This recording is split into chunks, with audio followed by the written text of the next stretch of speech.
Hébreux chapitre 9. Oh, je vais enlever,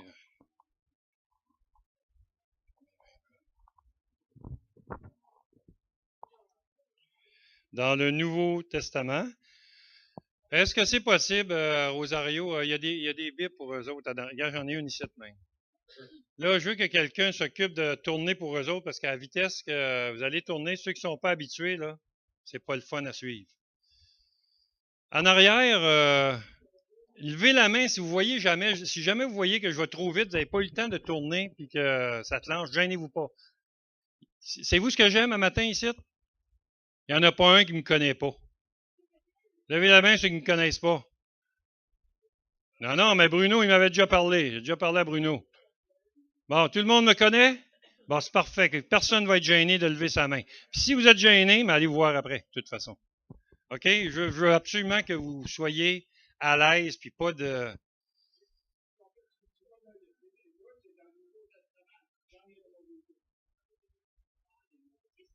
Non, mais on en a plein ici des Nouveaux Testaments. OK? Non, je veux juste que... C'est parce que c'est vraiment plate. Moi, je me suis déjà ramassé, là. J'avais pas la même vitesse que les autres, si je peux dire, à mes débuts, puis... le pasteur était rendu à son 6e point, puis moi, j'étais encore en train de chercher le deuxième, là, ce que c'était. Là, ça vient plate parce que tu veux tout comprendre en même temps, puis c'est pas honnête de faire ça. Donc, je veux vraiment que tout le monde soit sur la même page. Les plus vite, on va aller un petit peu moins vite, puis ceux qui sont moins habitués, ben comme ça, ils vont être capables de suivre, puis c'est extrêmement important. Je vous dis ça à cause d'une chose.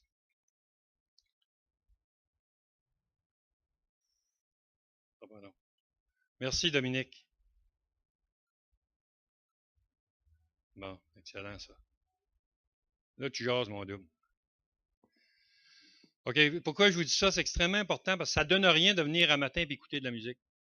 Ça donne rien de venir à matin et entendre Claude. Ça donne rien de venir à matin et dire on va voir qui se tient dans ce gang-là. Ça sert à rien tout ça. Ce qui est vraiment important, c'est ce qui est écrit dans le livre. C'est ce que Dieu dit. Alors tout le reste, là, c'est vous pouvez avoir du plaisir puis tout ça, c'est pas interdit, c'est même encouragé. Sauf qu'il faut que ce soit le cœur même, c'est la parole de Dieu. Alors, Hébreux chapitre 9.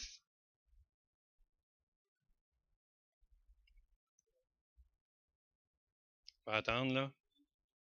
Regarde là. Ça me dérange pas. Distribuer les écritures, moi, ça me dérange pas en tout. Autant que tout le monde en a, puis je peux suivre. OK, dans Hébreux chapitre 9, pourquoi j'ai pris 9 ce matin? Parce que la semaine dernière, il y a quelqu'un qui m'a parlé d'une des choses qui l'avait frappé dans ce que j'avais dit, mais c'était pas ça que j'étais en train de parler, en fait. C'est la conscience, la purification de la conscience. Et puis, je veux toucher un peu à ça ce matin, tout en demeurant simple, mais avec vous, je veux quand même que vous soyez bien conscients. Je vais répéter la chose. Le livre des Hébreux, il a été écrit aux Hébreux.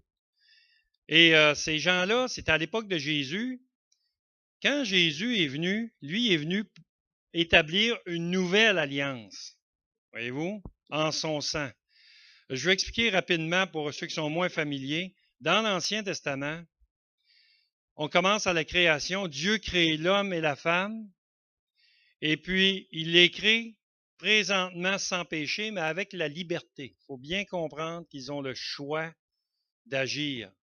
Et il y a le tentateur qui arrive et puis il va les tenter. Et malheureusement, eux ils ont choisi de désobéir à Dieu qui avait dit, tu mangeras pas du fruit de l'arbre que j'ai placé là. L'arbre de la connaissance du bien et du mal. Je veux pas t'en manger, pas des pommes, là. Cassez-vous pas la tête, continuez votre site de 20 pommes, il n'y a aucun problème. Mais il dit le fruit de cet arbre-là. Cet arbre-là, il est plus sur la terre, cassez-vous pas la tête, puis fait qu'on va régler ça tout de suite. Et là, qu'est-ce qui se passe? C'est que la Bible nous dit que à l'instant où ils ont désobéi à Dieu, le péché est entré dans le monde et toute la race humaine découle d'Adam et Ève. Adam et Ève sont devenus pécheurs. Donc, nous, on hérite de leur nature. La nature, c'est ce de son ils sont faits. C'est nos parents. C'est nos parents. Papa, Adam. Maman, Ève. Toute la gang. sans exception. Alors, on a hérité de ça. Il y a une conséquence directe. Dieu avait dit, le jour où tu vas en prendre, certainement tu mourras. Tu vas mourir. Dieu nous avait fait pour vivre éternellement. Il faut comprendre, la mort n'était pas là. La mort est entrée dans le monde avec la désobéissance. La corruption, tout ce que vous voyez, la destruction qui est en train d'arriver, c'est tout dû à cet événement précis-là dans le temps. C'est la conséquence directe. Alors, qu'est-ce que Dieu a fait? La Bible nous dit que Dieu, c'était pas sa volonté que tout ça arrive. Il veut pas ça. En fait, il dit, Dieu veut que tout homme parvienne à la repentance, à la connaissance du salut. Dieu veut que tout soit sauvé. Donc, Dieu veut renverser ce que l'homme a fait. OK? C'est son but. Et là, on passe dans le temps. Alors, le seul moyen, dans l'Ancien Testament, Dieu les avait enseignés en fonction de ce qui allait arriver en Jésus-Christ. Alors, ce qu'il avait fait, merci Marie. Mon épouse, ceux qui ne le savent pas, c'est pas ma fille, c'est ma femme. Quoique des fois, je trouve qu'elle agit comme un enfant, là. Oui, c'est ça. C'est de ma faute. C'est de ma faute. Donc, dans l'Ancien Testament, Dieu avait dit, il avait établi le système des sacrifices. Je ne vais pas arriver sur tout ça, mais entre autres, la brebis, qui devait sacrifier pour le pardon du péché. Maintenant, le sang de la brebis était versé sur le couvert du tabernacle, qui est, je vais vous dire, une boîte carrée avec des poignées, des archanges au-dessus, ben pas des vrais, là, en or, ils sont au-dessus du couvert. Le couvercle s'appelle propitiatoire, le couvercle de l'arche. Il devait verser le sang sur le couvercle de l'arche et ça rendait Dieu propice à l'homme. C'est pour ça qu'on appelait ça le couvercle du propitiatoire. Donc, Dieu avait un regard favorable sur l'homme. C'était temporaire, jusqu'à ce que vienne le sacrifice parfait. Simplement parce que une bête, un animal, quel qu'il soit, ne peut pas mourir pour le péché, le rachat d'un homme, d'un être humain. Pourquoi, vous pensez?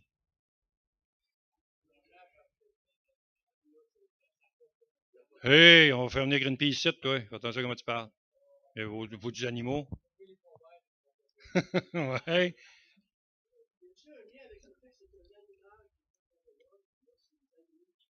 Non. Ben essayé, Henri. Louis?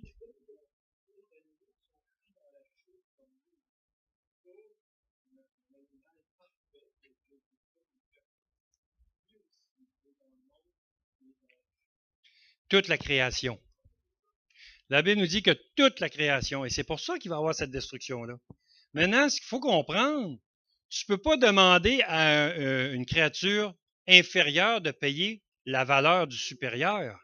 C'est impossible. L'animal, il n'a pas assez dans ses poches pour payer la facture. Comme vous n'avez pas assez dans vos poches pour payer la facture. Le seul qui pouvait payer la facture, c'est Dieu lui-même. Alors Dieu s'est fait homme et il a été sacrifié à la place de brebis. C'est pour ça qu'on appelle Jésus l'agneau sacrifié ou l'agneau immolé. OK? C'est lui qui a pris la place et il est entré dans le ciel même avec son propre sang. Et Dieu a posé un regard favorable à ce sacrifice-là. Il l'a ressuscité des morts. La preuve que le sacrifice a été agréé de Dieu, c'est que Jésus est ressuscité.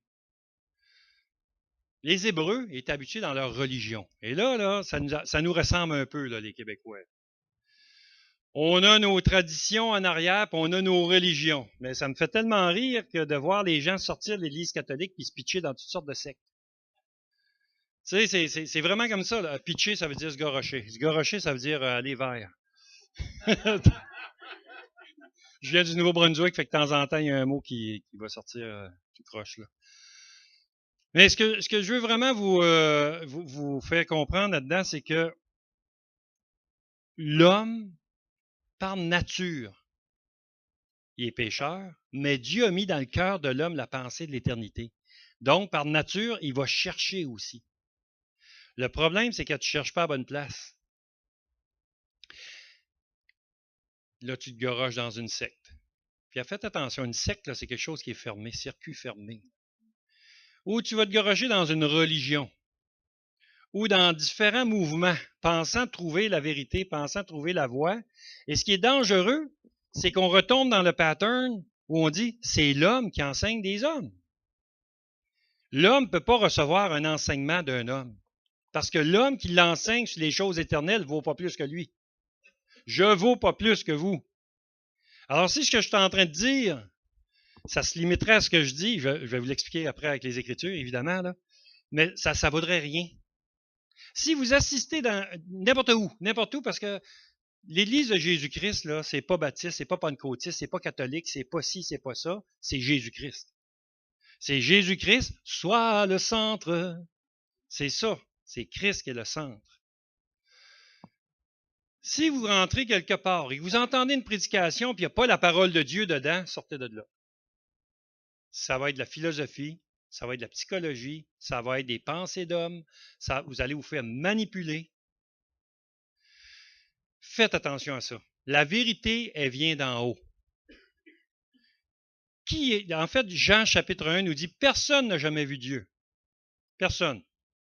Le Fils qui était dans le sein du Père, le cœur du Père, est celui qui nous l'a fait connaître. Voyez-vous? C'est ce que ça dit dans Jean 1, verset 18. La réalité, c'est que personne ne peut vous enseigner sur Dieu si ce n'est pas Dieu lui-même. C'est impossible le reste. Pourquoi c'est simple à comprendre? Parce que personne n'a la nature divine. On est humain. Alors, il y a dans les Hébreux, eux autres, étaient habitués avec l'Ancien Testament. Vous, c'est un petit peu différent parce que vous connaissez moins cet aspect-là. Mais eux autres étaient habitués avec les sacrifices et tout ça. Et là, il est en train, quand Jésus est arrivé, ils ont donné leur vie à Christ, ils se sont mis à... La Bible nous dit qu'il y a des foules de prêtres, sacrificateurs, ils marchaient avec le Seigneur. Ils s'étaient convertis, après qu'ils l'ont crucifié, là, ils se sont convertis. Et là, ce qui est assez pas pire, c'est que devant les autres, Jésus avait promis qu'il allait revenir. Puis là, ça dure. Puis on a de la persécution des autres Juifs qui, eux autres, ne sont pas convertis. Et puis là, il y a beaucoup de persécutions sur les Hébreux. En fait, il y a eu la diaspora, pour ceux qui sont un petit peu plus familiers, tout de suite après Jésus-Christ. Et là, ils veulent retourner à leurs anciennes, je dirais, amours. Ils veulent retourner dans leur religion du passé. Tout le livre d'Hébreux va nous montrer, les exhorter. Exhorter, ça veut dire encourager, les reprendre, leur montrer le droit chemin. C'était écrit dans le but qu'ils ne fassent pas ça. Qu'ils demeurent en Jésus-Christ et qu'ils persévèrent jusqu'au retour de Jésus-Christ. Et là, il va commencer en parlant Jésus-Christ, une révélation supérieure. Après autrefois avoir parlé à nos pères par les prophètes, Dieu dans ces derniers temps nous a parlé par le Fils. Hébreux 1.1. Par le Fils. Alors, révélation supérieure. Ensuite de ça, il nous montre la supériorité de Jésus-Christ sur les anges. Jésus-Christ, ce n'est pas un ange. Pas dans le sens négatif que je dis là. Ce que je suis en train de dire, c'est qu'il est supérieur aux anges. C'est pas un ange, il est mal commode. Tu sais. Non, mais ça sonnait drôle. Alors, c'est en haut des anges. Après ça, il va nous montrer qu'il est en haut du système mosaïque. Moïse était fidèle dans toute la maison de Dieu, c'est ce que ça dit. Dans le 2e chapitre, ou 3e, on s'en vient là-dedans. Et là, il va dire, mais Jésus, lui, il a été sur sa maison. C'est intéressant. Il dit, Moïse a été fidèle dans toute la maison de l'Éternel, dans toute la maison de Dieu, tandis que Jésus, lui, il a été sur sa propre maison. C'est à lui la maison que Moïse était en train de servir. Okay? Il nous montre la supériorité de Jésus-Christ. Et là, il va dire ceci. Là, je le résume, évidemment. Vous pourrez à la maison lire le livre d'Hébreux si ça vous intéresse vraiment, parce que je suis en train de vous comprimer ça. Là, ce qu'il va nous montrer tout de suite après, parce qu'il parle aux Hébreux, ils connaissent bien ce langage-là. Là, il va nous montrer, il dit, écoutez, soyez pas comme les enfants d'Israël dans le désert. Ils n'ont pas cru, puis ils n'ont pas rentré dans la terre promise. Savez-vous pourquoi aujourd'hui, ils se battent pour rentrer? Parce qu'ils ne l'ont pas pris quand Dieu leur avait dit de la prendre, la terre promise. La terre promise, les Juifs, là, ça fait longtemps qu'ils auraient dû être dedans. Quand Dieu les a sortis d'Égypte, c'était dans le but de les conduire en terre promise. Alors, c'est ce qu'il va nous parler, là. Il va dire, c'est aujourd'hui le jour du salut. Aujourd'hui, si vous entendez sa voix, il dit, quoi? N'endurcissez pas votre cœur, comme au jour de la révolte dans le désert. Alors, ils sont sortis, sont arrivés dans le désert. Dieu vient de faire des miracles, les plans en Égypte. Il ouvre la mer en deux, il arrive dans le désert. On a faim. Ils viennent de sortir, on a soif. Il nous a conduits dans le désert. Ouais, on a resté en Égypte, on était bien mis en Égypte. Ils voulaient retourner en arrière. Ils voulaient retourner esclaves en Égypte. C'est exactement ce que les Hébreux veulent faire ici. Ils veulent retourner dans un système d'esclavage. Tu es esclave de la loi. La grâce, elle libère. Voyez-vous? Ils veulent retourner dans cet esclavage-là parce qu'ils avaient l'impression que c'était meilleur. Quand j'étais petit, jeune, je me souviens qu'on m'avait enseigné d'aller à la confesse. Pour ceux qui ont connu ce temps-là, moi j'étais un pratiquant. Là. Puis je me souviens comment je me sentais en sortant de la confesse. Bon, j'étais à la confesse, je suis correct. Fiouf! J'avais une sensation de bien-être. Le problème, c'est que dans le livre qu'on va regarder là, ça dit Jésus possède un sacerdoce qui n'est point transmissible. Pourquoi? Parce qu'il est toujours vivant. On ne peut pas être remis d'un à l'autre. Il y en a qui disent, ben là, le pape, il a reçu ça de Pierre, il a donné ça à l'autre, donné ça à l'autre, donné ça à l'autre. Ah ouais? Regardez votre histoire comme il faut, vous allez voir que les papes, les premiers papes, c'est des politiciens. Ça n'a rien à voir avec la religion. Ça n'avait rien à voir avec la spiritualité. Absolument rien. Ça avait juste à voir avec la domination sur le peuple. Et on s'en vient, puis aujourd'hui, les gens sont ignorants de ces choses-là. Là, ils regardent l'islam, qui sont en train d'envahir à gauche, à droite, puis ils les condamnent, mais ils ne se regardent pas qu'ils ont fait les mêmes choses. C'est pas différent, puis c'est normal, c'est le cœur de l'homme, c'est le péché. C'est le péché. La grâce, elle libère. Alors, on arrive dans Hébreu, et puis l'auteur de l'Épître aux Hébreux va essayer de leur ramener. Et il arrive à un point où il va dire, le sang des brebis et des boucs, ils ne peuvent pas rendre parfait. Ils ne peuvent pas rendre parfait. Pourquoi? Parce qu'il faut les renouveler tout le temps, chaque année. Mais il dit, le sang de Christ demeure éternellement. Demeure éternellement. Supériorité de Jésus-Christ, son sacrifice. Et il va plus loin. Puis de ça, je veux vous parler. Le sang des boucs et des taureaux, ils font la purification du corps.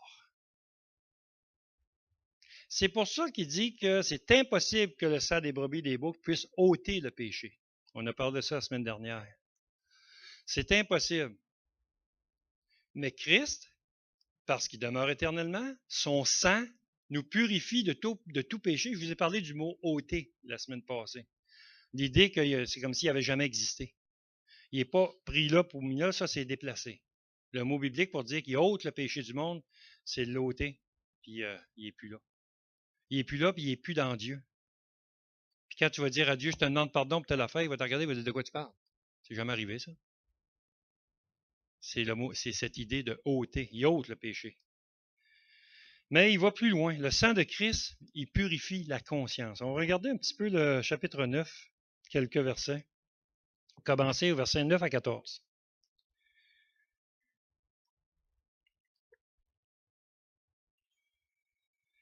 Vous pourrez lire tout ce qu'il y a avant, là, parce que c'est ce que je viens de vous résumer, là. C'est une figure pour le temps actuel où l'on présente des offrandes et des sacrifices qui ne peuvent rendre parfait sous le rapport de la conscience. Et là, il rajoute ce petit mot-là, sous le rapport de la conscience. Wow, attends une minute, là. La perfection de la conscience, c'est quelque chose de très profond. Il dit, ils peuvent rendre parfait sous le rapport de la conscience celui qui rend ce culte et qui, avec les aliments, les boissons et les diverses ablutions, étaient des ordonnances charnelles, donc de la chair, imposées seulement jusqu'à une époque de réformation. Donc, c'est imposé jusqu'à un certain temps. La loi, elle est venue nous montrer qu'on était pécheurs. Et le sang de Christ nous purifie de tout péché. C'est impossible que le sang animal purifie la conscience. Et ça, c'est profond, la conscience, là, tu ne parles plus du corps. Tu es en train de parler de quelque chose qui est interne.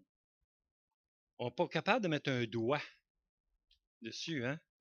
Ah, il y a eu sorti toutes sortes de définitions sur la conscience, là. Sunel-désin, ceux qui prennent les notes et le grec, là. Sunel-désin. Ça ne vous dit pas grand-chose, mais tenez ça pareil. Sunel-désin. Sunel-désin.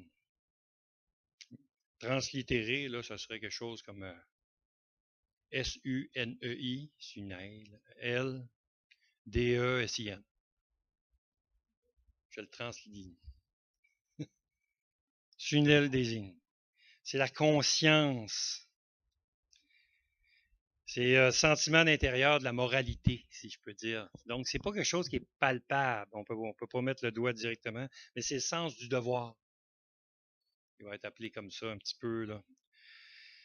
C'est la connaissance, c'est la notion des choses. OK? Maintenant, on va regarder quelques textes. 1 Corinthiens, gardez votre main toujours dans Hébreux 9. Puis je vais regarder avec vous.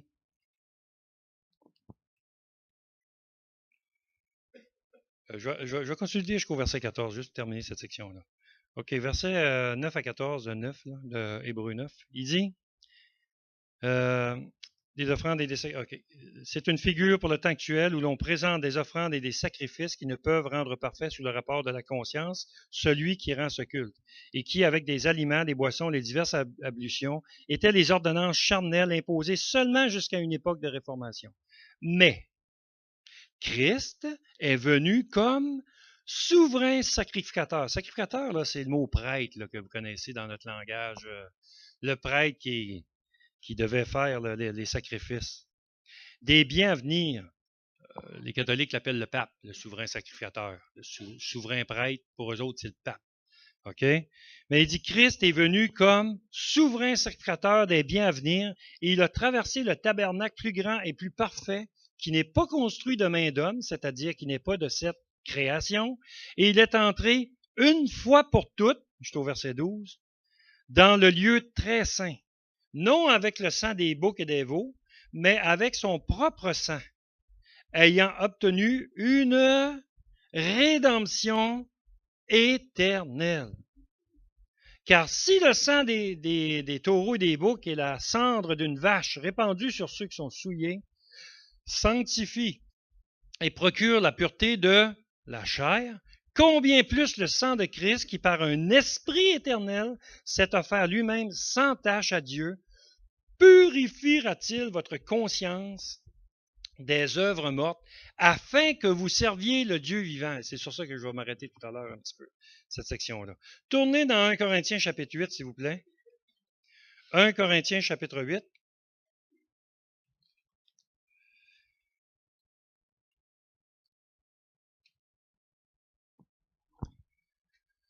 Après les évangiles, vous avez Actes des apôtres, Romains, 1 Corinthiens.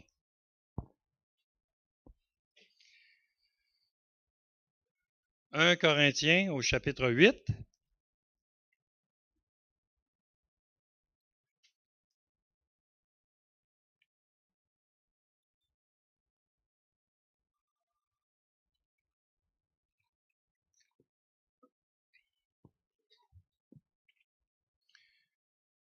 Ça va-tu, Mario? C'est bon, OK. 1 Corinthiens chapitre 8. Regardez verset 7. Il nous parle de la conscience. Mais cette connaissance n'est pas chez tous. Quelques-uns, d'après la manière dont ils envisagent encore l'idole, mangent de ces viandes comme étant sacrifiées aux idoles, et leur conscience qui est faible en est souillée. Donc, on peut avoir une conscience faible. OK, cette conscience-là, on peut l'affecter. Allez au verset 10. Si quelqu'un te voit, toi qui as de la connaissance, assis à la table dans un temple d'idole, sa conscience à lui, qui est faible, il le répète, voyez-vous, ne le portera-t-elle pas à manger des viandes sacrifiées aux idoles? Puis pour lui, c'est péché. Voyez-vous? Et c'était toute ça la ligne. En péchant de la sorte, verset 12, Non, versets 11 et 12. Et ainsi le faible périra par ta connaissance, le frère pour lequel Christ est mort. En péchant de la sorte contre les frères et en blessant leur conscience faible, vous péchez contre Christ. La conscience, ça peut être faible. Un exemple, dans ce cas ici, c'est qu'on disait, les viandes qui avaient été sacrifiées aux idoles, il ne faut pas toucher à ça. Ça a été sacrifié à des idoles, pas le droit de manger de ça. Parce que c'est des faux dieux. Alors la conscience de la personne qui croyait en Dieu ne voulait pas se souiller avec des idoles, parce que ça dit de ne pas se souiller avec les idoles. Voyez-vous? Et pour lui, il interprétait ça comme étant souillé. Donc, sa foi à lui qui était sensible, je vais dire, ici, il exhorte les autres. Nous, on sait que les idoles, ça n'existe pas. C'est un bout de bois. Quand même que tu feras cuire de la viande au pied du bout de bois, là. Ouais, de la viande cuite au pied d'un bout de bois. Comprenez-vous? Mais il y en a qui ont une conscience plus faible. Ils disent, wow, ce bout de bois-là, c'est un totem. Puis, il y a eu des incantations sur ça. Et là, la Bible dit, non, la conscience est faible. Mais les deux le font pour le Seigneur. Celui qui refuse d'en manger parce que ça a été sacrifié aux idoles, il le fait pour le Seigneur, lui aussi. Alors, il dit, attention, parce que toi, tu as la connaissance, tu sais qu'il n'y a pas d'idole, ça n'existe pas, ça. Mais l'autre, lui, tu vas le faire pécher à cause de ta connaissance à toi. Il dit, la conscience de quelqu'un peut être faible. Le but de la parole de Dieu, c'est de la renforcer. Voyez-vous, la Bible dit, mon peuple périt, faute de connaissance. La connaissance fait que, OK, on apprend à connaître la vérité, et la Bible nous dit que la vérité vous affranchira. Elle va vous libérer. Voyez-vous? Alors, la conscience, ça peut être faible. 1 Corinthiens 10, verset 25. Restez dans 1 Corinthiens.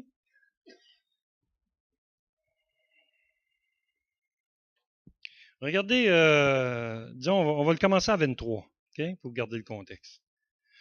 Tout est permis, 1 Corinthiens 10, 23. Tout est permis, donc je suis libre, mais tout n'est pas utile. Tout est permis, mais tout n'édifie pas. C'est de la construction ici qu'on parle.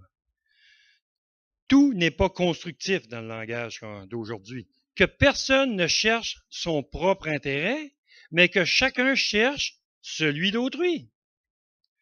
Verset 25. Mangez de tout ce qui se vend au marché sans vous enquérir de rien par motif de conscience. Voyez-vous? Occupez-vous pas, ça se vend au marché, mange-en. On a-tu le droit de manger du porc? C'est écrit ici. Vas-y, mangez de tout ce qui se vend. Ils en vendent-tu? Mange-en. On a-tu le droit de manger du papillon? Un bon steak d'aile de papillon. Hein? Ils en vendent-tu au marché? Mais j'ouvre. Henri, oui.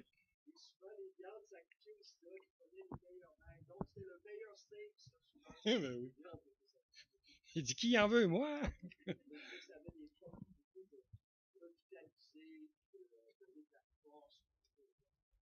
Intéressant, Henri. Ouais, c'est bon. Alors, il dit, mangez de tout ce qui se vend au marché sans vous enquérir de rien par motif de conscience. Il dit, car la terre est au Seigneur et tout ce qu'elle renferme. Voyez-vous? Alors, il y a conscience qui peut être ce qu'on appelle une conscience forte. 27, il dit, si un non-croyant vous invite et que vous vouliez aller manger de tout ce que vous... allez-y manger de tout ce qu'on vous présentera, sans vous enquérir de rien par motif de conscience. Mais si quelqu'un vous dit, ceci a été offert en sacrifice, n'en mangez pas à cause de celui qui a donné l'avertissement, à cause de la conscience. Alors, il y a une conscience forte avec une conscience faible. Mais les deux sont au Seigneur. Est-ce qu'on peut faire ci? On peut-tu faire ça? Oui. Ça dépend avec qui. Et vous, c'est important de voir. Tu fais ça, toi? Oui. Tu savais pas qu'on n'avait pas le droit de faire ça? C'est écrit où? Tu vas commencer à l'instruire. Où est-ce que tu as vu ça? Est-ce que c'est quelque chose que tu crois juste de même ou c'est quelque chose que tu as vu écrit quelque part? C'est écrit dans la Bible qu'il ne faut pas aller avec les idoles. Et là, ça va vous permettre d'ouvrir votre Bible, de prendre le texte puis lui montrer ces textes-là. Et vous allez renforcer la conscience parce que vous aurez eu, je dis, gars, j'en mangerai pas parce que tu le dis. Ben, je vais te montrer quelque chose. Pourquoi moi j'en mange? Pourquoi j'en aurais mangé? Alors tu vas l'aider, c'est ce qu'on appelle construire, édifier, quelque chose qui est bon. Alors tu vas lui montrer avec la parole de Dieu ces textes-là qui probablement qu'il ne connaît pas, puis qui vont renforcer sa conscience. Vous dire, ah ouais, on peut faire ça. Oui, gars, c'est écrit. Alors, puis assez simplement, la personne, tu viens de l'aider à avancer.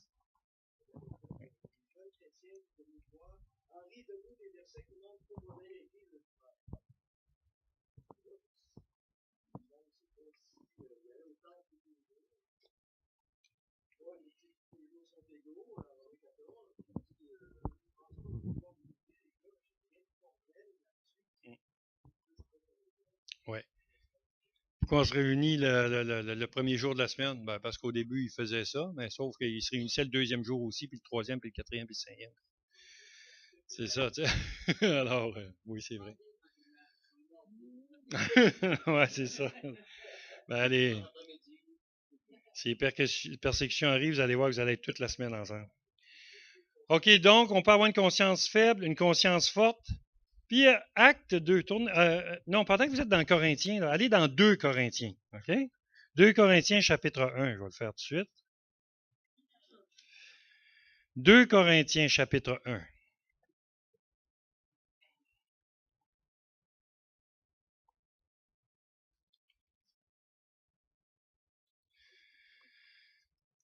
On dit que la conscience, elle peut être bonne, avoir une bonne conscience. OK?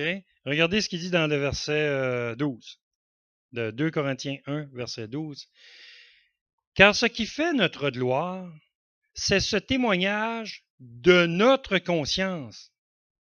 Voyez-vous? Le témoignage de notre conscience, il dit que nous nous sommes conduits dans le monde et surtout à votre égard avec sainteté et pureté devant Dieu, non point avec une sagesse charnelle, mais avec la grâce de Dieu. On peut avoir une bonne conscience quand on fait les bonnes choses. On peut avoir bonne conscience. Je ne sais pas si vos parents disaient ça, hein, tu as quelque chose à la conscience. Ils avaient compris le principe. Tu as quelque chose à la conscience, tu ne sais pas qu'est-ce qu'il y a exactement, mais ça ne va pas, là.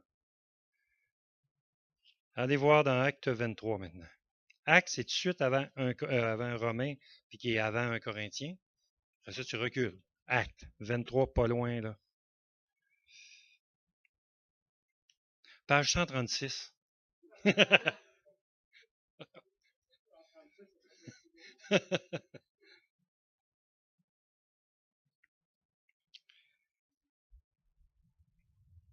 Bonne conscience. Acte 23, le verset 1.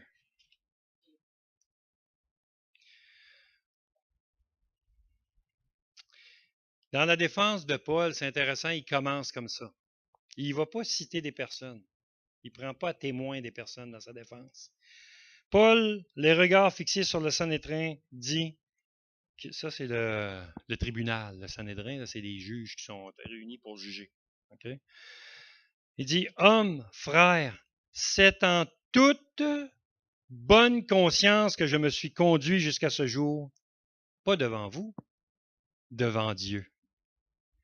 Bonne conscience devant Dieu. Il commence sa défense en disant, je suis ici devant vous, là, mais je veux que vous sachiez que je me présente devant vous comme étant quelqu'un qui a toujours marché avec une bonne conscience devant Dieu. Ouh! Ça dit, je me suis plié à la volonté de Dieu et non celle de l'homme. Et automatiquement, ça peut dire, tu peux me juger. Tu ne pourras jamais me juger en rapport avec ma conscience avec Dieu.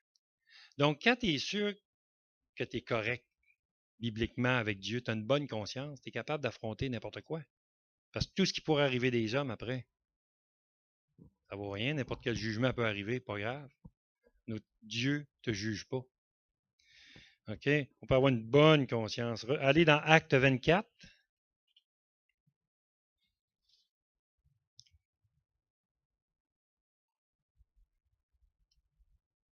Verset 16.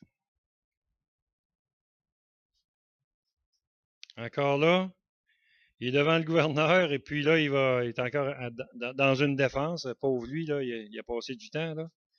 Mais regardez le verset 16 de Acte 24, 16. Il dit, « C'est pourquoi je m'efforce d'avoir constamment une conscience sans reproche devant Dieu et devant les hommes. » Voyez-vous?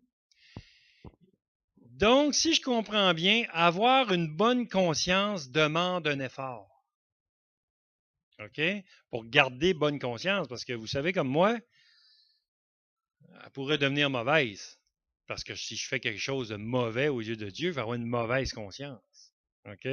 Donc, elle peut être bonne, elle pourrait être mauvaise. Ça va loin, ça va même jusqu'à impur. Ceux qui prennent les notes, là, mauvaise, là, 1 Timothée 1,19 puis 4,2. OK? Puis elle pourrait être aussi accusatrice. Jean 8, 29. 8, 9, excusez-moi. L'Évangile de Jean, chapitre 8.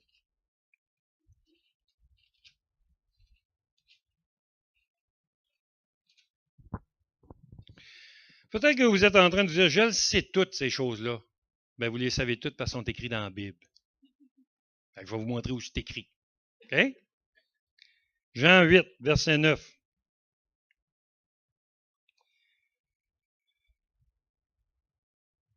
Ici, on parle de la femme adultère. Et puis là, il y a tout son procès, elle aussi. Mais, verset 9, quand ils entendirent cela, accusés par leur conscience, qu'est-ce qui s'était passé? Hein?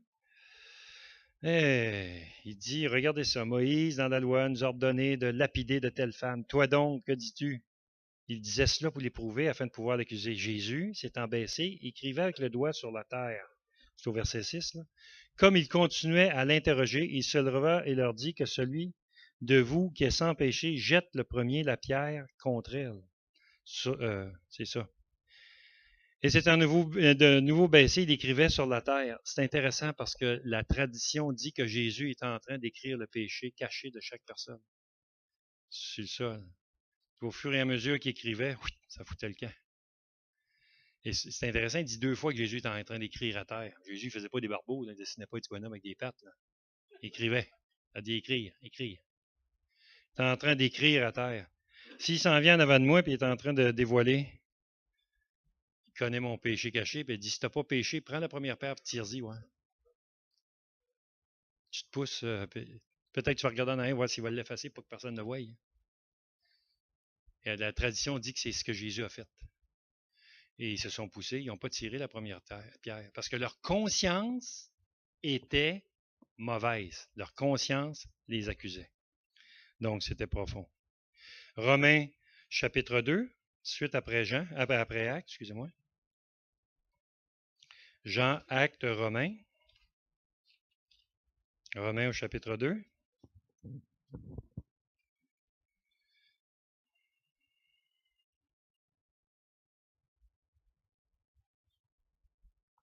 Regardez verset 15. 14. Quand les païens qui n'ont point la loi font naturellement ce que prescrit la loi, là je suis dans Romains 2, 14. Quand les païens qui n'ont point la loi font naturellement ce que prescrit la loi, ils sont, eux qui n'ont point la loi, une loi en eux-mêmes. Ils montrent que l'œuvre de la loi est écrite dans leur cœur, leur conscience, en rendant témoignage et leurs pensées s'accusant ou se défendant tour à tour. Tu n'es pas obligé de croire en Dieu pour avoir la conscience bonne ou mauvaise. C'est ce que ça dit. Là. Il dit, yeah, ils ne croient pas eux autres, ils n'ont pas la loi, mais ils sont une loi eux autres mêmes parce que leur conscience les accuse naturellement. Comme un enfant. C'est intéressant parce qu'un enfant, là, ben, ceux-là qui l'ont déjà eu, là, vous savez un petit peu comment ça peut être. Méchant, tortueux! Non. Fred n'a même pas réagi, c'est incroyable. Non, c'est ça. OK, c'est bon. C'est ça. Tu me suis? OK, c'est bon, mon Fred. Ben oui, tu sais, lâche pas. Alors, qu'est-ce qui se passe? C'est que tu rentres à la maison, puis tu peux voir dans sa face qu'il s'est passé quelque chose. Tu ne sais pas encore, mais lui, il sait. Sa conscience l'accuse. Voyez-vous? Puis s'ils t'ont fait quelque chose, une surprise ou quelque chose, ça se voit aussi dans leur face. Hein? Les cachotteries, leur conscience est toute excitée. Ils sont contents, ils ont fait de quoi de bon. Papa va être content. C'est ça, hein? La conscience, elle peut nous accuser ou bien être notre témoin de bonnes choses. Romains 13, verset 5. Il nous dit que la conscience, en tout cas, elle devrait être tournée vers Dieu. Romains 13, verset 5, excusez-moi.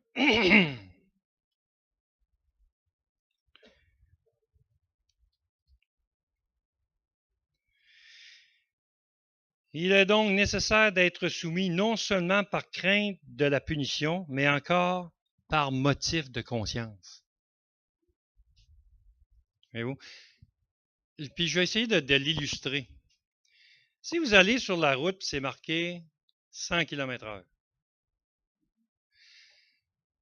Tu ne conduis pas pareil quand la pancarte a dit 100 km/h puis que tu roules 95 ou 100. Là, vous allez dire, oh, il t'a là jusqu'à 120. Vous commencez à changer votre comportement au fur et à mesure que les kilomètres augmentent sur le tableau de bord.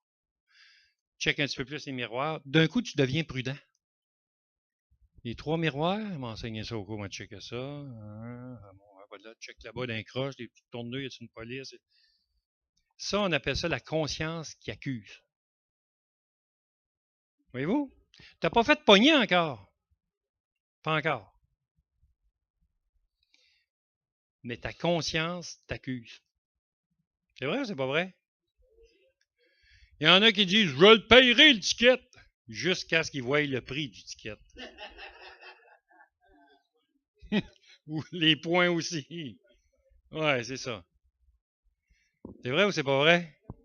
Ouais, il y a cette conscience-là que si elle est tournée vers Dieu, c'est ce que la Bible nous dit. Il dit, t'es mieux d'être soumis, non seulement par crainte de la punition, mais par motif de conscience. J'aime mieux dire, t'es pas pire sur la route, avec une bonne conscience, que d'être n'importe quel coureur, Jacques Villeneuve, puis avec la conscience pas en paix. Ah, il tolère, il tolère. M'en fous. Moi, je vais avoir une bonne conscience. Ça veut pas dire que... Là, je viens de prendre un exemple. Là. Vous n'êtes pas roulé en arrière de moi, vous me dites, ah, je t'ai vu, tu roulais 101. C'est sûr que vous allez me pogner en défaut. Vous allez me pogner à 120 aussi. Mais ce que je dis, c'est, je vais vous illustrer cette conscience que des fois, roule donc sans avoir peur de la punition. J'ai fait un voyage un jour, et j'ai dit, je vais essayer ça 10 km en bas de la limite tout le long. Ça nous paraît juste long. Mais c'est pas beaucoup 10 km dans une heure.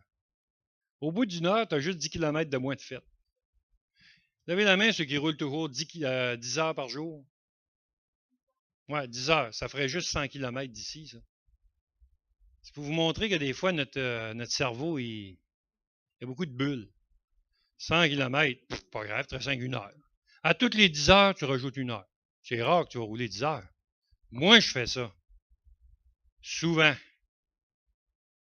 Je peux vous dire en affaire, quand tu es rendu à 10, là, à 11, là, tu as roulé la conscience tranquille tout le long, tu arrives, la 10e heure, tu es encore en paix.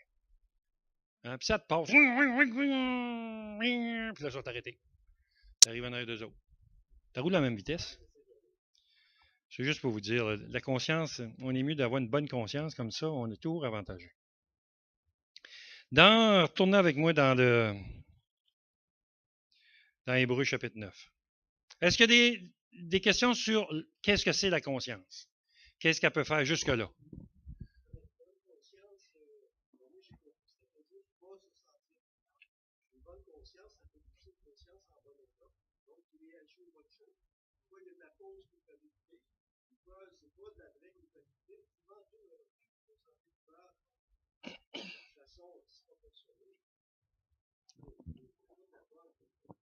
Ouais, OK. Je vais toucher à ça direct là. C'est ça. OK. Premièrement, retournez dans notre texte de Hébreux chapitre 9. Je vais aller au verset 14. Quand il dit « Combien plus le sang de Christ qui par un esprit éternel s'est offert lui-même, personne ne l'a pris, hein, c'est lui qui s'est offert, sans tâche à Dieu, purifiera-t-il votre conscience? » Et là, il dit « des œuvres mortes. » Il va purifier notre conscience des œuvres mortes. Rappelez-vous ce que je vous ai dit la semaine passée avec il ôte le péché. Il n'en laisse pas sa conscience. Il n'a pas oublié de purifier la conscience. C'est ça qui purifie. Je vais vous faire saisir que beaucoup de personnes disent je vais marcher avec Christ et puis ils traînent le fardeau de la conscience du passé. Le problème, ça ne peut pas marcher. Ça a été purifié. Et il a dit qu'il allait purifier les œuvres mortes. C'est fini. Laissez-moi vous expliquer pour ceux qui sont moins familiers. Tôt ou tard, vous allez arriver en jugement devant Dieu. Tout le monde. La Bible est claire avec ça. On va tout arriver en jugement. OK? Ça, c'est pourquoi? À cause du premier péché. À moins que tu aies pris la solution. Le premier jugement, le jugement de tous les croyants en Jésus-Christ, ceux qui ont donné leur vie à Christ, se sont repentis de leur péché, qui ont donné leur vie pour vivre conformément à sa parole, en considérant que chaque jour on a besoin du sacrifice parfait de Jésus-Christ pour nous purifier, ben il dit à ceux-là, ton jugement, tu l'as eu à la croix. Tu ne vas pas en jugement. Celui qui croit en Christ, il est passé de la mort à la vie. Il ne vient pas en jugement, c'est Christ qui l'a eu le jugement. L'autre catégorie, c'est le jugement de ceux qui n'ont pas cru en Jésus-Christ. Chacun va rendre compte pour ce qu'il a fait, étant dans son corps, pour ses œuvres, bonnes ou mauvaises. Le texte qui est ici est en train de nous dire que la conscience du croyant, elle est purifiée des œuvres mortes. Quand même qu'on arrivera devant Dieu, ils ne sont plus là. Ils ont été ôtés. Il va y avoir un jugement pour les récompenses, ce qui est très différent.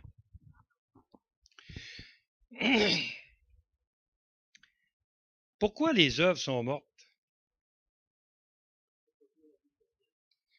Parce qu'elles sont faites par des hommes morts. C'est pour ça que le sang de Christ vient purifier afin qu'ils vivent. Il n'y a plus de condamnation pour ceux qui sont en Jésus-Christ. C'est bien ça. Les œuvres mortes sont faites par des hommes, là je dis hommes, là c'est des hommes et femmes, là, qui sont morts. C'est ça que le texte nous montre. Quand est-ce qu'on a besoin du sang de Christ? Quand? C'est intéressant, c'est parce que c'est quand on sait qu'on est pécheur. Et là, on dit, wow, faut que je fasse le sacrifice, selon la loi. On a dit, non, plus besoin, Christ l'a fait, j'y crois. Je suis purifié. Voyez-vous? Il vient de régler mon cas. Mais si je dis, j'ai pas besoin de ça, en autant que je fais une bonne vie. Un jour, je parlais d'une femme, elle a eu 16 enfants. On était à la frontière des États-Unis, puis j'attendais avec une autre personne, et puis j'étais assis dans la salle d'attente, puis il y avait la femme là. On était rendu que on attendait après des brokers pour passer notre baptistère. C'était toute une histoire, en tout cas. Moi, je regarde cette femme-là qui est de l'autre bord du comptoir, je dis, elle va faire un chiffre de nuit, là, c'est plate en bébé de sa job, mais allez jaser avec. Fait que je vais jaser avec la madame, puis bonjour madame, puis là, elle est toute contente, bonjour monsieur, vous allez où? Puis là, j'ai dit, qu'est-ce qu'on fait? Ah, vous êtes un pasteur? Je dis, ben oui. Elle dit, ah, moi, je crois beaucoup en Dieu. Je dis, ah, vous croyez? Ben, tant mieux, moi aussi, je crois en Dieu. Quel Dieu vous croyez, vous? Ben, elle dit, le seul, l'unique, il n'a juste un Dieu, hey! Je dis, vous avez raison, madame. Puis là, j'attendais, je voulais voir un petit peu plus, c'était quoi sa foi exactement, là, tu sais, je voulais voir, je avec. J'ai dit, ah, comme ça, vous croyez qu'un jour, vous allez être avec Dieu? Elle dit, ah oui, écoute, elle dit, j'ai eu 16 enfants, moi. J'ai eu 16 enfants, moi, monsieur. J'ai dit, oh, Chez nous, on était 9, puis on trouvait qu'on était une gang. Ils sont 16. Là, tu sais. Fait que la madame, t'en avais de moi. J'ai dit 16 enfants. Puis j'ai dit, mais qu'est-ce que ça fait? J'ai dit, qu'est-ce que ça fait d'avoir 16 enfants, être avec Dieu? Je veux juste comprendre son raisonnement. Elle a dit, écoutez, quand tu as 16 enfants, là, du bien, t'en fais. Une est faite à 16 enfants, puis si ça, je peux pas aller au ciel avec ça, personne va y aller. J'ai dit, OK, donc, si j'ai compris, vous êtes la meilleure sur Terre. Parce que personne ne peut y aller si elle n'y va pas. Alors, je prends mon petit Nouveau Testament, puis je suis au comptoir avec, puis je vais vous montrer quelque chose. Et je lui montre Romains chapitre 3, évidemment, tous ont péché, sont privés de la gloire de Dieu. Il n'y en a pas un qui fasse le bien, pas même un seul, tous sont pervertis. Il dit, personne cherche Dieu. À capoter. Elle dit, tout le monde va en enfer d'abord, mais ils sont gratuitement justifiés par la foi en Jésus-Christ. Quelle seule raison pour laquelle tu pourrais aller au ciel? C'est pas à cause que tu as eu 16 enfants, c'est pas à cause que tu es une bonne personne. L'enfer va être plein de bonnes personnes. Voyez-vous? Puis le ciel va être rempli de pourris, sauvés par grâce. L'œuvre de Jésus-Christ à la croix. Vous savez ce que cette femme-là ça a fait? Elle s'est mise à pleurer. Elle a dit, qu'est-ce qu'il faut que je fasse pour aller au ciel? J'ai demandé, avez-vous un péché dans votre vie? Elle a dit, il y en a eu bien plus qu'un. Je dis, avez-vous confessé à Dieu? Êtes-vous repenti de ces péchés-là? Dieu demande qu'on se repente. Repentez-vous. Et cette femme-là, elle pleurait amèrement. J'ai expliqué, puis là, je lui montrais les textes, évidemment. Là. Et là, elle m'a dit, je veux aller au ciel. Puis là, moi, j'attends un petit papier pour me faire passer à la frontière. Il fallait que le baptistère soit inspecté, puis qu'un broker vienne signer ça pour qu'on puisse passer la frontière avec ça. Pendant tout ce temps-là, écoutez bien ça. Genre, j'y montre toutes les affaires, puis j'ai fait, écoute, on est tout seul, puis avec Simon, un autre, Simon Leblanc. Vous connaissez un missionnaire qui était. Fait que Simon était sur la chaise, puis il me check aller. Puis là, cette femme-là, ça prend un certain temps, mais j'y montre toutes ces choses-là, puis elle dit, je veux aller au ciel, je veux aller au ciel. Puis là, j'y montre la repentance, évidemment, puis la foi en Jésus-Christ. J'ai montré, il y a un seul sauveur, il n'y en a pas d'autre. C'est pas par les œuvres que vous êtes sauvés. Et c'est par la foi. Ce n'est point par les œuvres afin que personne ne se justifie, ne se glorifie. Il ne peut pas se justifier tout seul. Voyez-vous? Il dit, c'est pas par les œuvres. Et quand elle a vu ça, il dit, c'est par la foi en Jésus-Christ seul. Elle dit, ça se peut pas que c'est facile de même. J'ai dit, c'est pour ça qu'il va y en avoir beaucoup en enfer. C'est parce qu'ils trouvent ça trop facile. C'est pour ça que les gens s'en vont dans des religions. C'est pour ça que les gens s'en vont dans des sectes. Parce que le salut en Jésus-Christ, il est gratis. Il coûte rien. Il l'a donné. Tout ce que tu as à faire, c'est l'accepter. Et cette femme-là, ce soir-là, elle l'a accepté. Elle priait, puis au milieu de sa prière, ses larmes sont parties. Elle s'est ouvert les yeux, puis c'est comme si elle avait 2 flashlights. J'exagère, mais elle est allumée. Et puis là, j'ai donné un Nouveau Testament, puis j'ai demandé de commencer à lire avec l'Évangile de Jean tranquillement. Et puis, j'ai dit que j'allais essayer de la mettre en contact avec une église dans le coin. Eux autres, ils l'ont en masse. Il y a des gens qui pensent qu'ils sont sauvés parce qu'ils sont des bonnes personnes, puis qui font du mal à personne. Avez-vous déjà cru en Dieu? J'ai toujours cru. Moi aussi, j'ai toujours cru en Dieu. Je viens d'une famille de croyants. J'ai toujours cru en Dieu. Mes enfants, ils ont toujours cru en Dieu. Je les ai élevés à croire en Dieu. Ils ont été obligés de passer par la repentance, eux autres aussi. Vous avez entendu Timothée, là, non, ceux qui étaient à Matane. Il donnait son témoignage. Il est arrivé à 17 ans avant de se convertir. L'autre est arrivé à 12 ans. Pourtant, ils ont tous été élevés dans... Tout pareil, toute la gang. Notre plus vieille, Dominique, je pense qu'elle avait 30 ans quasiment. 30 ans à peu près, 29-30 ans. C'était tard. Elle a eu à passer à travers... La foi, c'est indépendant. Ça ne dépend pas d'une religion. Ce n'est pas une religion qui peut vous conduire au ciel. C'est Jésus-Christ seul. C'est Jésus qui dit, je suis le chemin, la vérité et la vie. Nul ne vient au Père que par moi. Ne cherchez pas ailleurs. C'est en Jésus-Christ. La Bible dit que Dieu a tant aimé le monde qu'il a donné son Fils unique, afin que quiconque, n'importe qui, Claude, Vinca, ou Philippe, quand il m'écoute, Anita, n'importe qui, afin que quiconque, bienvenue parmi nous, quiconque, croit en lui, ne périsse point, mais qu'il ait la vie éternelle. Je le répète, ne périsse point, mais qu'il ait la vie éternelle. Afin que quiconque pratique beaucoup d'œuvres, ait beaucoup d'enfants, qui soient obéissants, puis que... Non, crois en lui. Ne périsse point, mais qu'il ait la vie éternelle. 3 personnages intéressants dans l'Évangile. Jésus, sur la croix, le brigand qui est crucifié à côté, puis l'autre brigand qui est crucifié à côté. Ils ont les mains et les pieds attachés. Ils sont 3. Il y en a un qui c'est le Sauveur, c'est le Seigneur, qui vient payer pour le péché des 2 autres. OK? Ils sont 3, là. Regardez bien ça, parce que je trouve que ça, c'est quelque chose qui illustre absolument la profondeur de la gratuité du sacrifice. Le gars, il a tué, il a les 2 mains clouées, il a les 2 pieds attachés, puis il y en a un qui rit de lui. Il dit, Jésus, hey, Jésus.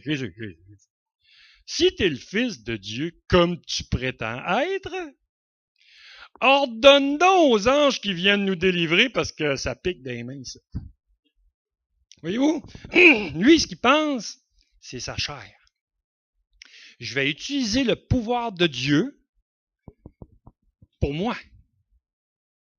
Il n'a pas dit qu'il ne croyait pas en Dieu en passant, hein? Mais il voulait utiliser cette puissance-là pour être délivré, lui. De la chair, sa chair. L'autre qui est à côté, il se penche un petit peu plus, hein, parce qu'il devait juste à le coup qu'il pouvait bouger. Il s'est dit, hey! Nous autres, on a ce qu'on mérite. Donc, il acceptait la condamnation. Il reconnaissait son état de pécheur dans sa déclaration. Il dit, nous avons ce que nous méritons. Mais lui, oh non, pas lui, à quel doigt il a à m'attacher, lui. Il n'a rien fait qui mérite la mort. Il n'a rien fait. Et puis il se tourne vers Jésus et il dit, Seigneur, souviens-toi de moi quand tu vas être dans ton paradis, dans ton royaume. Souviens-toi de moi. C'est intéressant parce qu'il déclare être pécheur, puis il mérite cette condamnation-là, mais il dit, je crois en toi, souviens-toi de moi. Et Jésus dit, je te le dis, aujourd'hui même tu seras avec moi dans mon paradis. Wouh! Y a-tu dit, mais c'est plate, hein? Je t'amènerais bien, mais on ne peut pas te baptiser. Il y a les 2 mains attachées et les 2 pieds. Il a-tu dit, c'est de valeur que tu n'as pas fait beaucoup d'œuvres. Je ne sais pas si mon père va vouloir que tu rentres. Non, il n'a pas fait ça, hein? Il est attaché, il n'y a rien qu'il peut faire. Tout ce qu'il peut faire, c'est confesser de la bouche le Seigneur Jésus. La Bible dit, si tu confesses de ta bouche le Seigneur Jésus, tu crois dans ton cœur que Dieu l'a ressuscité des morts, tu seras sauvé. Voyez-vous? C'est gratis. Et les Hébreux, qui ici, sont en train de regarder ça, puis ils voulaient retourner à la vieille affaire. Imaginez. L'homme irrégénéré ne peut pas faire d'œuvre qui plaise à Dieu. Oubliez ça.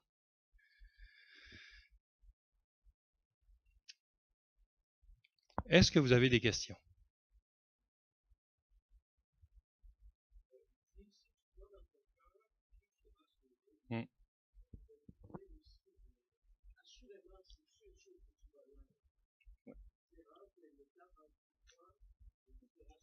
Ouais. Ce qui fait le lien, c'est le si. Le si implique le oui. Vois-tu, c'est la condition. Alors, il dit, si tu confesses de ta bouche le Seigneur Jésus, et si tu crois dans ton cœur que Dieu l'a ressuscité des morts, tu seras sauvé. C'est une déclaration qui est valide seulement si tu as accompli si le si qui lit. Oui.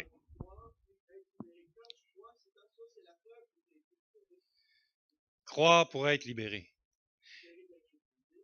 tout à l'heure, c'est intéressant dans ton exposé que tu as fait tout à l'heure. C'est intéressant. On parle de le décret arrêté de Dieu puis le décret non arrêté de Dieu. La dimension de la foi errante dans le décret non arrêté, contrairement à ce qu'il y en a qui pensent, quand on parle de prédestination, de préélection, c'est toujours en Jésus-Christ. La liberté, elle est en Jésus-Christ. Le dessein arrêté de Dieu, c'est le salut. Exercer la grâce sur tous ceux qui vont croire dans le dessein non arrêté de Dieu. Production, le salut, le dessein non arrêté de Dieu, ceux qui vont croire. Est-ce que Dieu sait d'avance qui va croire? Ben oui. Ça y pose-tu un problème dans son action, son dessein arrêté? Non. Ça ne changera pas. Rosario. Oui, excuse-moi, Louis. Rosario après ça, Louis, OK?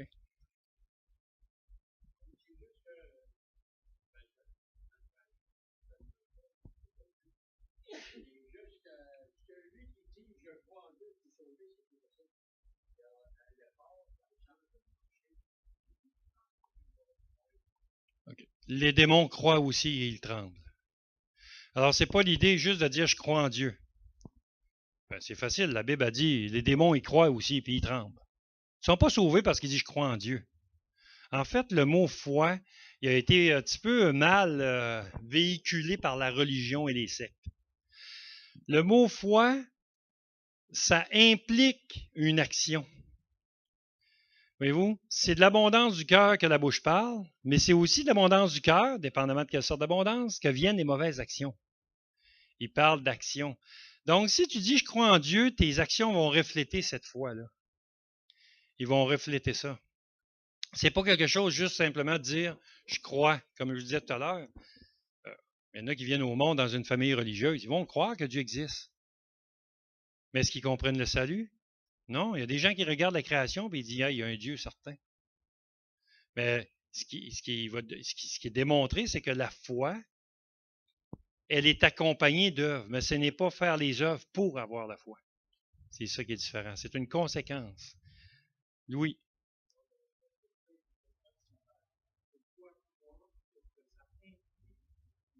C'est ça. C'est ça. Celui qui vient à moi et croit vivra.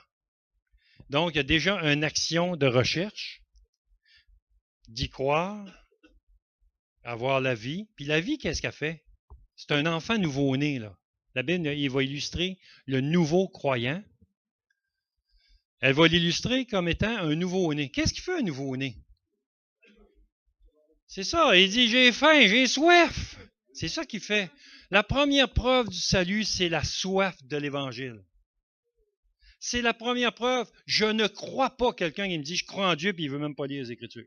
Je ne le crois pas. C'est impossible. La soif de Dieu. Hey, c'est quoi qu'il a dit Dieu à propos de ça? J'ai-tu le droit de faire ça? Ben, Dieu, il dit à la fin, oh, OK. Il y a une soif de Dieu, cette soif, cette recherche. Dieu, Jésus parle de chercher. Il demande toujours un effort pour arriver. Il dit, il n'y a pas de couronne, il n'y a pas de gloire sans combat. Tu ne peux pas être gagnant si tu n'as pas joué. Hein, hier, le Canadien a battu Toronto. Yes! Dernière game de l'année. J'ai beaucoup de compassion pour Toronto quand j'y vais.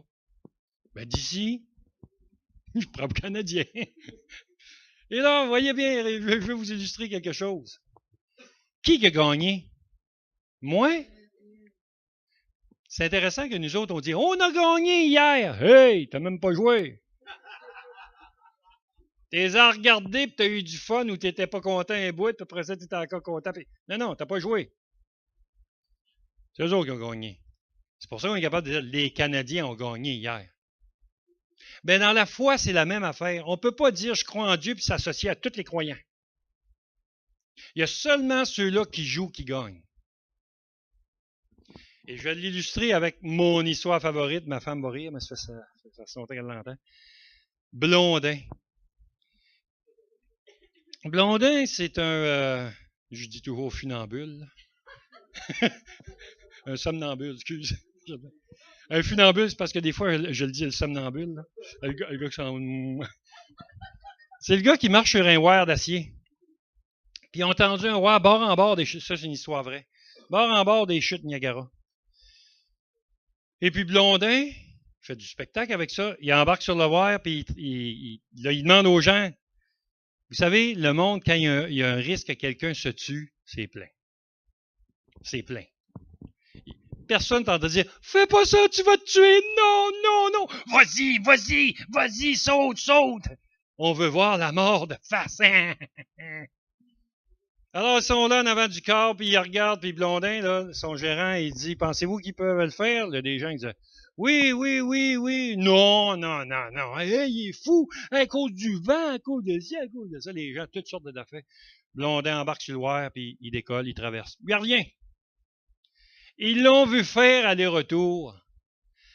Le gérant dit « Pensez-vous qu'il peut le faire avec quelqu'un à ses épaules? » Oui, oui. Ah, il vient de le voir aller-retour, puis ça avait l'air facile. Oui, oui, oui. Il dit « Un volontaire pour embarquer sur ses épaules. » Les Romains sont apparus.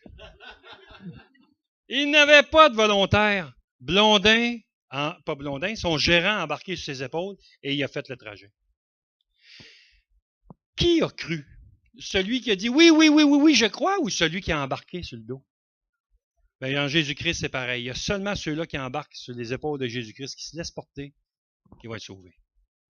Alors, ça peut illustrer un petit peu ce que la foi fait. La foi est agissante. Oui.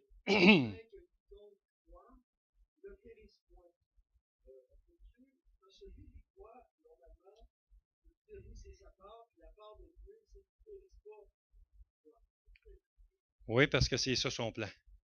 Il dit, celui qui ne croit pas est déjà jugé parce qu'il n'a pas cru au nom du Fils de l'homme. Versets 17 et 18. Voyez-vous, c'est tout de suite la condamnation est là.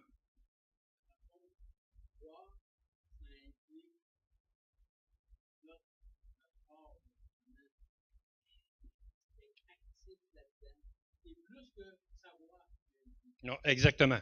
Exact. En fait, croire, c'est exactement ça. C'est la part qui revient à l'homme. C'est Dieu qui donne la foi. C'est à l'homme d'obéir. Alors, c'est comme tout vient de Dieu. La foi vient de ce qu'on entend. Ce qu'on entend vient de la parole de Christ. OK? Donc, ça vient de Dieu. Mais la responsabilité de l'homme, c'est de l'apprendre. Oui, Bruno. Tu seras pas long, Paul. Ben, il y a eu un passage par la foi.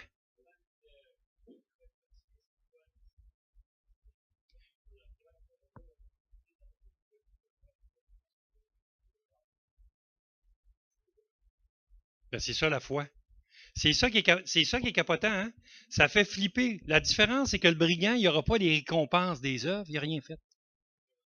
C'est ça. Juste pour vous montrer la différence, il y a le jugement qu'on appelle le béma.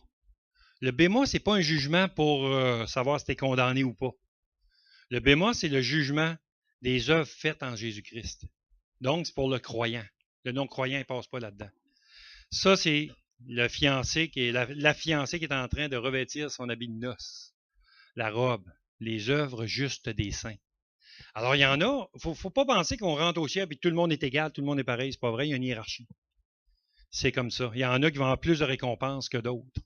Alors, on peut mettre le brigand. Oui, la grâce s'exerce. Ça, le brigand, c'est l'exemple parfait parce que c'est comme si c'est zéro.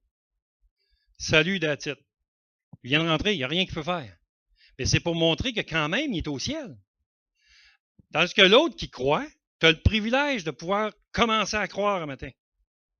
Alors, je touche pas ton âme, là, mais ce que je veux dire, c'est que tu as le privilège parce que tu ne l'es pas sur cette croix-là. Qui est avantagé? Le brigand qui a Jésus à côté ou nous autres, qui est encore vivant, capable de pratiquer, si je peux dire, les œuvres de ma foi, puis recevoir les récompenses au ciel? Ben, j'aime bien mieux être dans ma peau. Oui.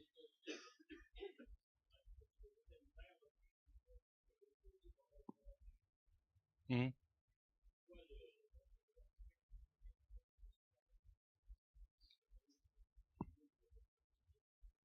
hum. Ah non, non. Ah non, non, on n'est pas Dieu, là. Oui, Saint-Esprit, c'est une personne.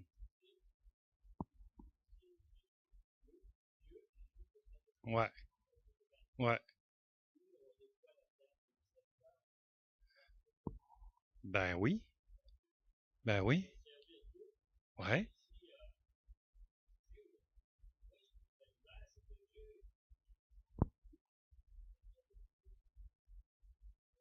ouais. OK, ce qui est intéressant, gars, Bruno, c'est que tu mets Dieu comme un homme. Alors que Dieu, il est Dieu.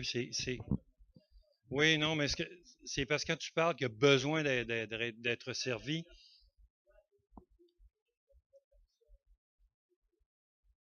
OK. OK, je vais être simple, je vais l'expliquer. Aujourd'hui, ici, est-ce que vous êtes tous égaux? Attendez. Aux yeux de Dieu, est-ce que vous êtes tous égaux? On dit oui, hein? OK. Dans la pratique. OK? Dans la pratique. On va dire que je suis. Je regarde Edith, je vais dire un infirmier, là. Un infirmier, il y a un médecin, une infirmière, je sais pas c'est quoi les classes, là.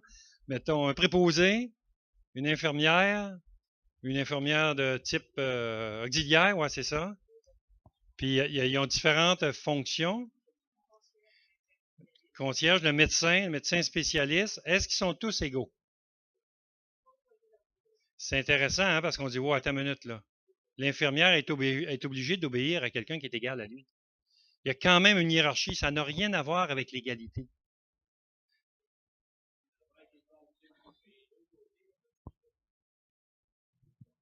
On va le voir quand on va arriver. Savez-vous quoi? La Bible, la Bible ne parle pas des choses sur la nouvelle terre. Elle ne dit pas grand-chose, en fait. Quand elle arrive au bout, elle nous parle de cette vie ici, puis comment aller dans l'autre. Mais elle ne dit pas, voici l'autre. Dans l'autre, là, écoutez, on va tout avoir notre parking privé, garage double, écoutez, un univers non polluant. Il y en a qui vont partir sur des ballons avec ça. C'est pas vrai. On ne sait pas. La Bible ne nous dit pas ça. Mais ce qu'on est capable de dire, c'est comment aller dans l'autre. Et faites attention quand vous parlez de serviteurs. On est tous serviteurs les uns des autres. On est tous serviteurs des uns des autres. Si on n'est pas serviteurs les uns des autres, on ne fonctionne pas, c'est l'anarchie totale. On est vraiment, tu es serviteur de tes enfants. Tu es serviteur de ton épouse. Tu es serviteur de quelqu'un quelque part. Comme pour chacun d'entre nous, là, c'est la même chose. C'est pas de l'esclavage. Faites attention aux mots serviteur et esclave. Alors, il y a une grosse, grosse différence dans le terme que nous autres, on emploie dans ce sens-là. Je vais prendre Paul avant. Paul, ça faisait un bout de temps qu'il avait levé sa main. Paul.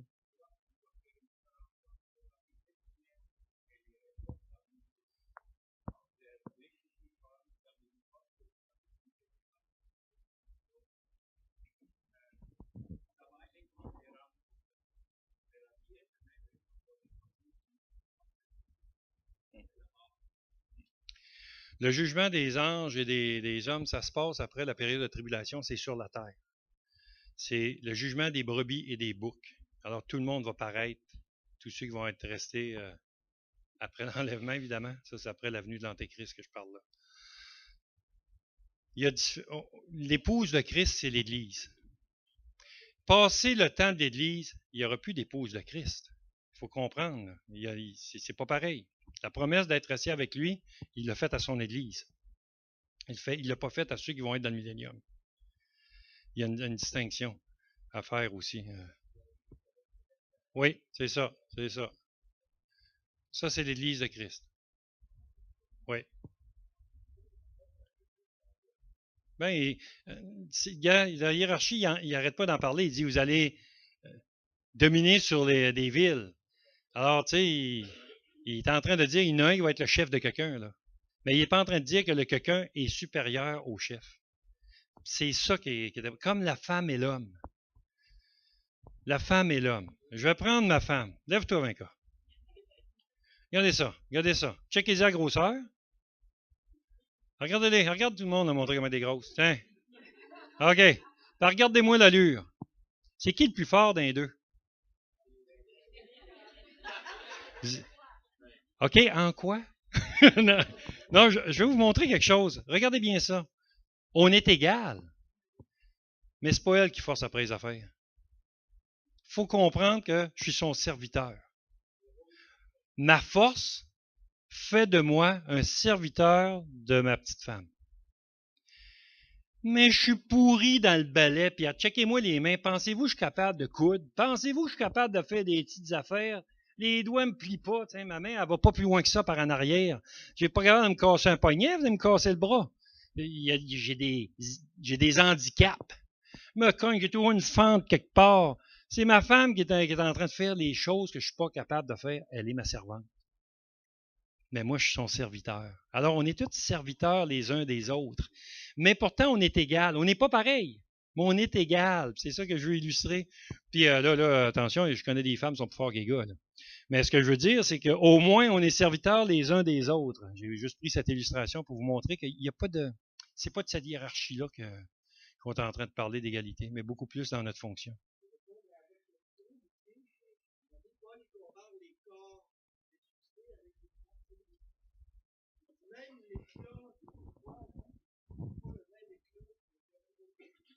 Non, c'est ça. Oui, il y a les anges, les archanges, les créatures célestes. On voit encore toujours cette notion de hiérarchie.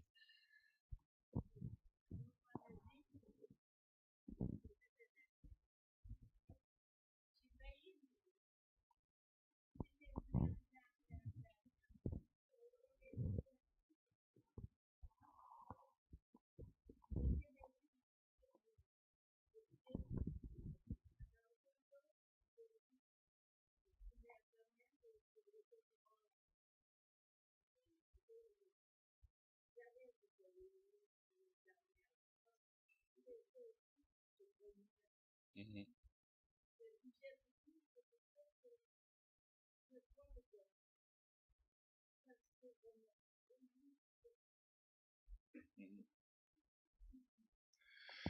Imagine-toi, mec, tu vois la place qui t'a préparée au ciel.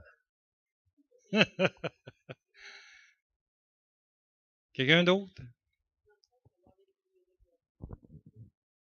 Oui, c'est ça. Oui, c'est ça, c'est la consécration. Exactement. C'est intéressant, celui qui va être en haut, ben, qui s'humilie et qui serve les autres. Alors, il est en train de parler de ça. Il dit, ayez en vous les sentiments, là je suis dans Philippiens chapitre 2, ayez en vous les sentiments qui étaient en Jésus-Christ, lequel, existant en forme de Dieu, n'a point regardé comme une proie arrachée d'être égal avec Dieu. Mais il s'est humilié lui-même, se rendant obéissant jusqu'à la mort de la croix. Voyez-vous, il s'est humilié, s'est abaissé lui-même pour être glorifié. Alors même Jésus l'a fait. Okay?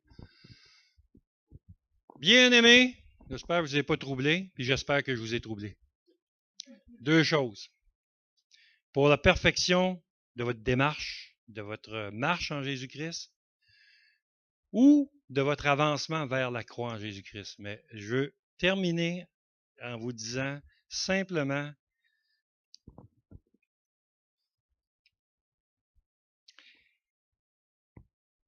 pour ceux qui croient, quel fruit vous portez? Quel fruit vous portez? Pour le non-croyant, pour celui, quand je dis non-croyant, celui qui n'a pas donné sa vie à Jésus-Christ. Et moi, je ne vous juge pas. Si vous saviez le temps que ça m'a pris, moi, à comprendre, jamais je vais vous juger. C'est un homme de 5e année qui m'a fait comprendre le salut. Puis moi, j'étais l'opposé de la 5e année, on va dire. Une bolle qui se fait parler par un monsieur d'une 5e année qui ne savait même pas lire quasiment. Alors Dieu a pris des choses simples pour montrer aux supposés sages, Depuis ce temps-là, j'ai viré fou. Ma mère a dit, t'as capoté avec ta Bible. J'ai dit, oui, maman. Puis ben comme faut. T'as eu un lavage de cerveau? Oui. Ben oui, il était sale. Faut le laver. Ça parle de purification ici. Mes parents sont convertis, inquiétez-vous pas. Là, je dis ça, mais c'est la première affaire. Ton lavé le cerveau. Qui ça? Iton. Parce que chez nous, on dit ça, Iton. Iton la pelouse, Iton ci, Iton ça. Iton lavé le cerveau. J'ai dit, c'est qui ça, Iton? Iton. Ben là, est-ce que tu vas? Là? Aïe, est-ce que je vais? Je n'allais pas nulle part, c'est ça qui est intéressant. Aïe, seulement. J'ai dit, c'est ça, Iton. Mais il s'appelle Jésus. Il purifie la conscience. Je ne vais jamais juger quelqu'un, jamais, que ce soit un croyant ou un non-croyant, parce que ce n'est pas le travail d'un être humain de juger un autre être humain. Dieu le fait. Mais je suis sûr d'une chose, tu te poses des questions un matin. Peut-être ça te braque, tu n'es peut-être pas d'accord. Pour moi, ça ne change rien. Dans le sens, la vérité, elle est prêchée, et il y a seulement la vérité qui peut vous affranchir. La vérité, la vie éternelle, ce n'est pas la pratique de ci et de ça. Ce n'est pas ce que Joe Blow a dit, c'est ce que Jésus-Christ a fait. Et qu'est-ce qu'il a fait? Et il nous a fait connaître le Père. Le Fils qui était dans le sein du Père est celui qui nous l'a fait connaître. Or, la vie éternelle, c'est qu'ils te connaissent, toi, le seul vrai Dieu. C'est ça la vie éternelle, c'est la connaissance du seul vrai Dieu. Et celui que tu as envoyé, ton Fils, Jésus.